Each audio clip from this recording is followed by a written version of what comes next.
रुक जाओ मौसी। उठो मौसी। ये हवेली और ये चौखट बड़ी बहू दहेज में लेकर नहीं आई थी। इस पर जितना हक बड़ी बहू का है उतना ही छोटी बहू का है। शारदा देवी, तिजोरी की चाबी लाओ।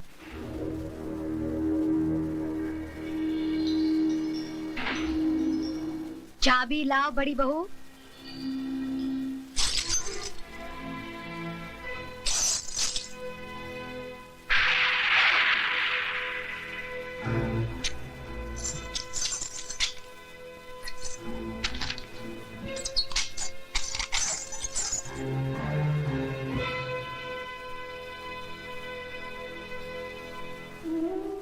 ये लो मौसी।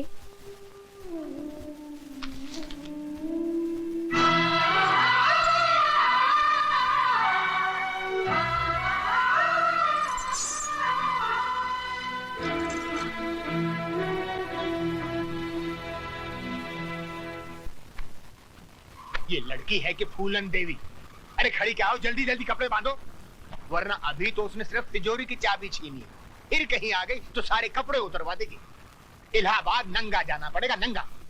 दीदी, मुझे तो बहुत डर लग रहा है, तुम भी हमारे साथ चली चलो। ठीक है, लेकिन तुम लोग ये मत समझना कि मैं उससे डर कर जा रही हूँ। नहीं नहीं नहीं नहीं, हम लोग तो उसको डरा के जा रहे हैं।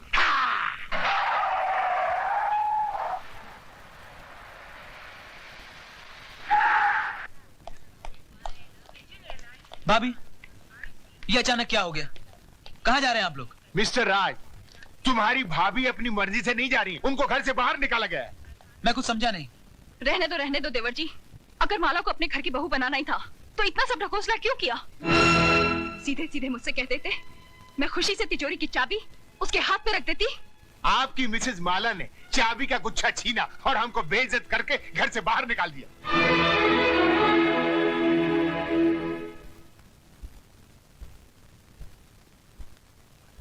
माला, माला! बदतमीज, क्या समझती है अपने आप को? हाँ? इस घर की मालकिन? बड़ों के मुंह लगती है? जान से मार दूंगा तुझे। क्या हो रहा है सब? बस करो। रुक जाइए रमेश भैया, आपको मेरी कसम जो बीच में आए। मैं जानती हूँ कि आपके दिल में मेरे लिए हमदर्दी है, लेकिन आज आप भी उन सब की तरह तमाशा देखिए जिनके दिलों की हसरत आज पूरी होगी। हाँ तो मिस्टर हस्बैंड, रुक क्यों गए? दिखाइए अपनी मर्दानगी और इस बेल्ट से लिख दीजिए मेरी पीठ पर कि मैं तुम्हारी पत्नी नहीं हूँ। लेकिन याद रखना, जितने भी जख्म दोगे हर जख्म से एक ही आवाज आएगी, जीते जी इस घर से कभी नहीं जाऊंगी। जाऊंगी तो मरने के बाद, वो भी तुम्हारे कंधे पर सवार होकर। तुम्हारी ये हसरत मैं अभी पूरी करता हूँ।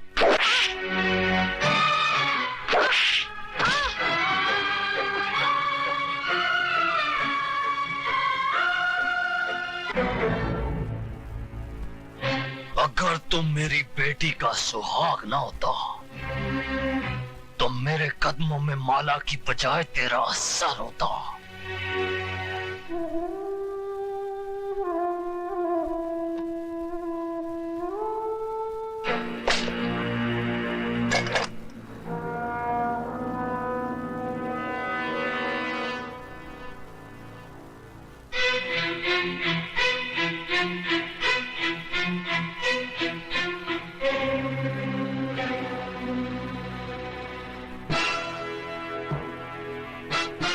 चला गोली, अगर तेरी मां ने दूध पिलाया है तो चला गोली, चला गोली। मामा जी, आप? मर गया तेरा मामा। मामा जी, अगर डैडी को पता चला कि आपने मुझ पे हाथ उठाया है तो क्या कर लेगा तेरा बाप? नौकरी से निकाल देगा ना? निकाल दे नौकरी से। मामा जी, आप अपनी औकात भूल रहे हैं। औकात मैं अपनी नहीं भूल रहा हूं, रिजर्व बैंक की औलाद। औकात तू अपनी भूल रहा है, तू। मामा, तुम सठिया गए हो। मैं अभी डैडी को फोन करता हूं, वो तुम्हारी ऐसी खबर लेंगे। अरे तेरे बाप में अगर दम होता तो पीठ दिखाकर लंदन नहीं भागता। वो जानता था कि वो हार गया है। वो अपनी दौलत से हिंदुस्तान के कानून को नहीं खरीद पाया, इसलिए सर पर पैर रखकर यहां से रफू चक्कर हो गया। बहुत हो गया मामा जी। अगर अब आप 1 मिनट में इस हवेली से दफा नहीं हुए तो पुलिस को बुलाकर यहाँ से धक्के मारकर निकलवा दूंगी। तो फिर देर किस बात की है बहू? बुलाओ, पुलिस को बुलाओ। हम भी देखते हैं कि कौन इस हवेली के बाहर जाता है और कौन जेल के अंदर। ये जख्म देखते ही तुम्हारे हाथ में ये जो सोने के कड़े हैं ना, ये लोहे के कड़े हो जाएंगे। बाला की तरफ से गवाही मैं दूंगा कि हमारी बड़ी बहू ने अपनी छोटी बहन का टाका फिट करने के लिए अपने भाई के साथ मिलकर साजिश की और आज को उकसाया कि वो माला को अपनी जिंदगी से उठाकर बाहर फेंक दे। माय डियर सिस्टर, मैं इलाहाबाद चलता हूँ, बाबूजी वहाँ अकेले हैं। भैया मैं भी तुम्हारे साथ चलती हूँ। हाँ, बेटर बेटर। देखा राज, जब जहाज डूबने लगता है तो सबसे पहले उसे चूहे छोड़कर भागते हैं। अरे पगले, इतनी प्यारी गुड़िया तेरी जिंदगी बनकर आई और तू इसे ठोकर मार रहा है। आओ बेटी। राज, जिस इंसान के तुझे पैर छूने चाहिए तूने उनका अपमान किया है। चल बेटे, माफी मांग, पैर छू और एक नई जिंदगी शुरू कर।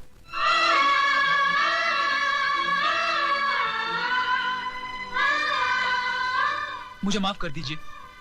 ऐसा अनर्थ मत कर बेटा, मैंने तो कन्यादान किया है। तू मेरे पैर छुएगा तो मैं तो सीधा ही नरक में चला जाऊंगा। देखा बेटे, इसे कहते हैं महान आत्मा। तूने इनकी बेटी पर इतने जुल्म ढाए और इन्होंने तुझे एक पल में माफ कर दिया।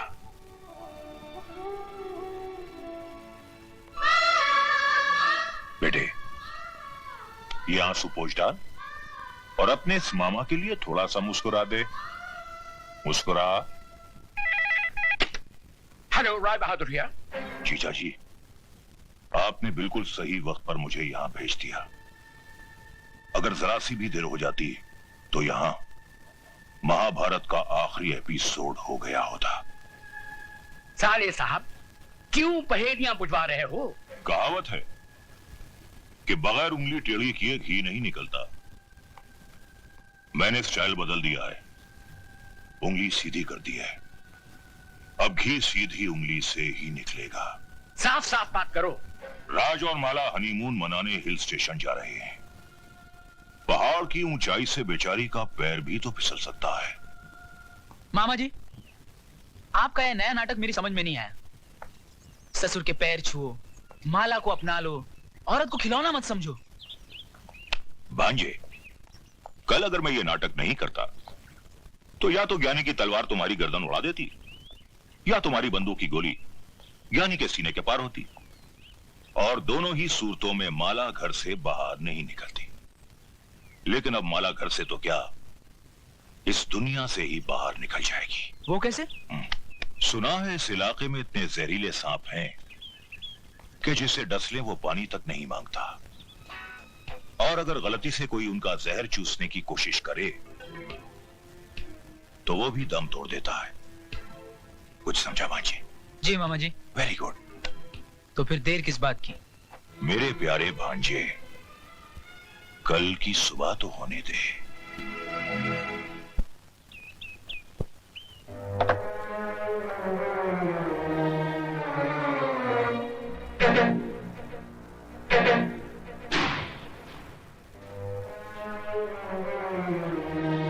Very good. बस भांजे बस, 2 मिनट में खेल खत्म।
Very good.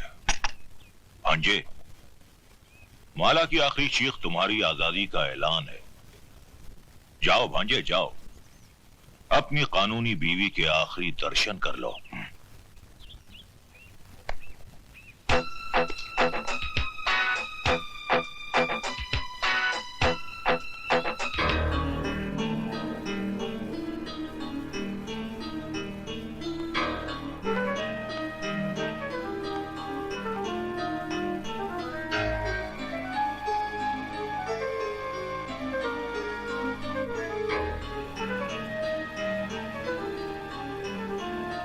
जब तक मेरी मांग में सिंदूर और गले में मंगलसूत्र है, दुनिया तो क्या, भगवान भी तुम्हें मुझसे अलग नहीं कर सकता।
माला, माला, माला, माला, वेरी गुड।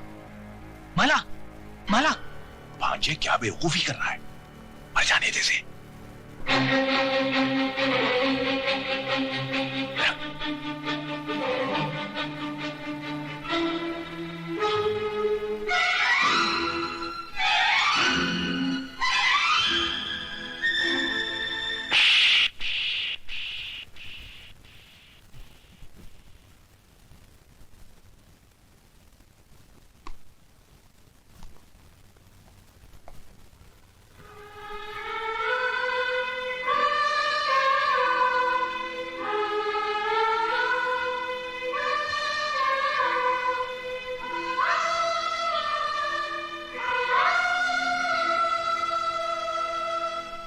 मिस्टर राज, आप किस्मत वाले हैं। इतने जहरीले सांप का जहर चूसने के बाद भी आपकी पत्नी बच गई। मैंने इंजेक्शन दे दिया है, किसी तरह रात गुजर जाए। थैंक यू डॉक्टर साहब। All the best.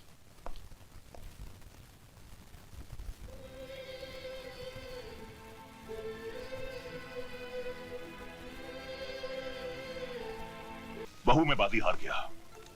राज ने आशिकों की तरह अपना दिल माला के कदमों में रख दिया है। अब वो माला को मरने नहीं देगा। लेकिन मैं माला को जीने नहीं दूंगी। वो कैसे?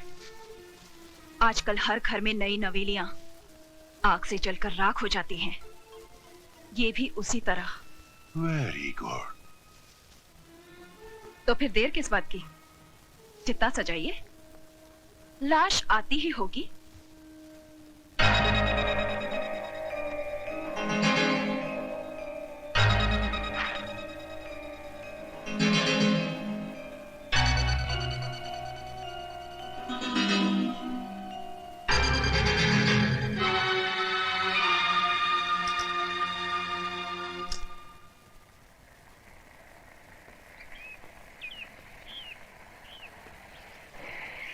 वो लोग आ गए।